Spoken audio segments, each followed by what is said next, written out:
Welcome! In this tutorial, we'll show you how to create a forum on Kuja. Forums provide a dedicated space for people to connect, exchange ideas, ask questions, and collaborate around shared interests or areas of work.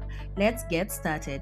From the Forums page, click Create Forum to begin setting up your new forum. Start by giving your forum a clear and descriptive title. Then, add a short description to help potential members understand the purpose of the forum and the conversations it will host. Next, decide who can access your forum. Public forums are visible to all Kuja users, allowing anyone to discover and join the conversation.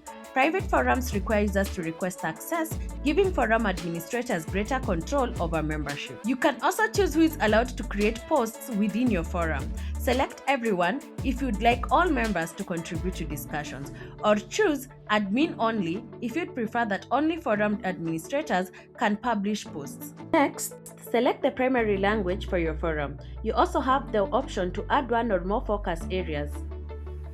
If your forum covers several topics, you can organize discussions by creating sub-forums. This helps members quickly find conversations that interest them and keeps discussions well structured. Publish your new forum.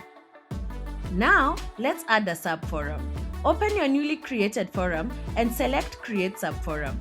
Give your subforum a title and description that clearly describe the topic it will cover. Organizing discussions this way makes it easier for members to find relevant conversations and contribute effectively. Congratulations! You have successfully created your forum and your first subforum on Kuja. You are now ready to build communities, encourage meaningful discussions, and connect people around shared interests. Thank you for watching, and be sure to explore our other Kuja tutorials to learn more about the platform.